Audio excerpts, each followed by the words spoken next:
Bonjour et bienvenue, Sarah Lissa. Merci encore d'avoir accepté mon invitation à participer à cette capsule vidéo. Et avant de procéder avec les questions, permettez-moi, au nom de Actes d'amour, de vous adresser à vous et à toute votre famille nos sympathies et notre soutien face à l'épreuve que vous traversez et aussi face à la tragédie que vous avez vécue. Donc, on va pouvoir procéder aux questions. Donc, bonjour, Sarah Lissa. Bonjour et j'apprécie vos mots sincères. Et encore une fois, bonjour. Merci. Alors, comment ça va? Ça va bien, ça va bien. D'accord. Alors, qui est Sarah Lissa? Qu'est-ce qu'elle fait dans la vie et c'est quoi sa passion? Bon, je suis une des plus grandes sœurs de Rebecca. Euh, Rebecca était la petite sœur de la gang. OK. Ma passion, j'en ai beaucoup, mais en ce moment, je suis quelqu'un. Attends, mais ma passion. Ma passion, comme je vous dis, j'en ai beaucoup, mais en ce moment, ma passion, c'est de réaliser mes études. OK. Je suis quelqu'un qui a travaillé 10 ans en pathologie à l'hôpital, dans un laboratoire. Wow. Euh, oui, aussi, j'étais coach de gymnastique compétitif auparavant. OK. En tout, la gymnastique a été toujours une de mes passions très, très fort et c'est pour ça que j'ai continué à coacher pendant longtemps. Mais D'accord. maintenant, un autre cheminement se prend dans le devant, donc je suis le chemin. D'accord. Et vous avez parlé d'études. Vous étudiez en quoi? Oui, en ce moment, je fais mon deck en parajuriste. D'accord. Il me reste deux sessions pour OK. m'enligner un jour pour continuer mes études en droit. D'accord. Ben, bon courage pour les sessions qui arrivent. Merci beaucoup. Alors, Sarah Lissa, qui était Rebecca? Bon, comme beaucoup le savent, Rebecca, c'était la petite sœur, le bébé de la gang. C'était OK. une femme très forte, très souriante, très amicale, très aimable. Elle avait beaucoup Mhm. d'amour pour tout le monde. Euh, Elle était drôle. Elle avait une personnalité extraordinaire. Elle était quelqu'un très fashion forward. Tout le monde regardait qu'est-ce qu'elle portait. Même nous, comme grande sœur, on demandait son opinion. Est-ce que c'est OK. beau? Qu'est-ce que je devrais mettre? Elle était tellement quelqu'un qui amenait une ambiance, une énergie euh, à chaque fois qu'elle rentrait dans un groupe ou dans la maison ou dans une classe telle quelle. C'était vraiment une lumière. D'accord, OK. Et elle avait quel âge, Rebecca? Elle avait 29 ans. 29 ans. Oui. D'accord. Et j'ai utilisé le passé pour parler de Rebecca.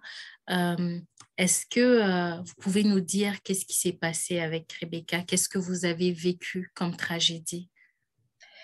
Donc, dans le mois de mars 2021, OK. euh, elle a été victime de la violence conjugale.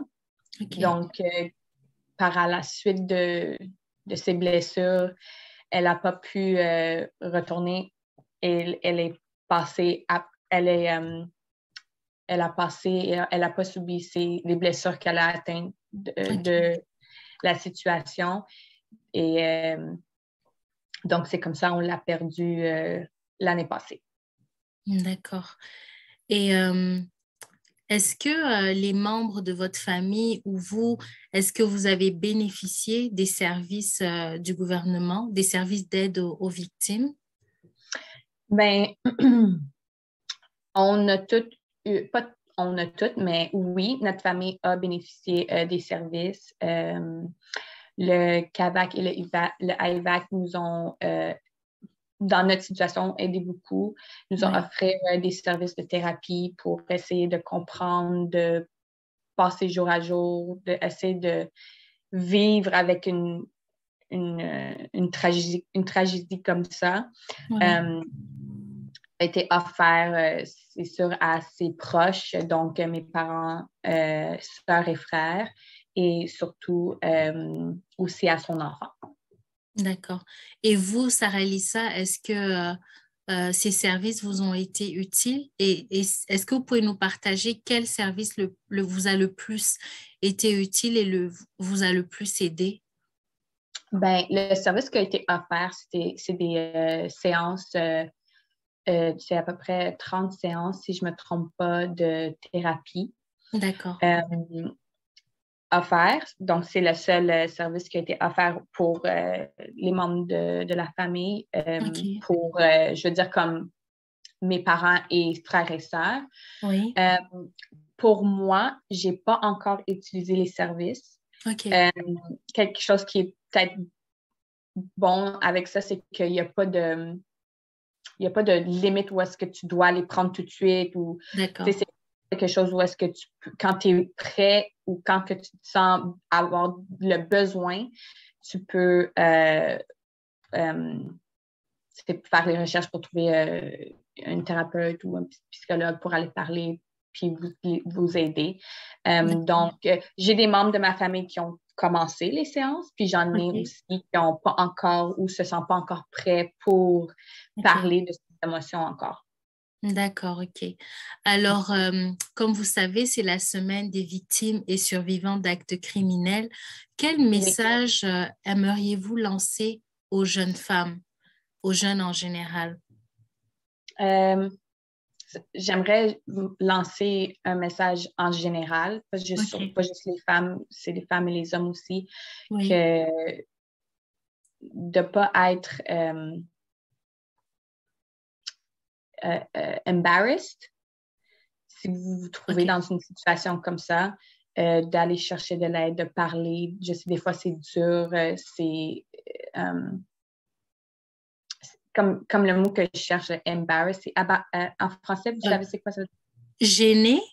Oui, c'est ça, peut-être OK. gêné. Peut-être pas Mhm. gêné, mais plus comme embarrassé. D'accord, OK. Oui, embarrassée, ça se Embarrassé dit. Oui. que ça arrive, vous n'êtes pas la seule personne. Le monde ne va pas vous juger. Ils vont OK. vouloir vous aider à n'importe quelle heure. C'est très important de garder votre voix, puis d'essayer de garder esprit pour défoncer cette mur de tabou qu'il y a, Oui. de ne pas vouloir en parler quand vous êtes dans des situations comme ça.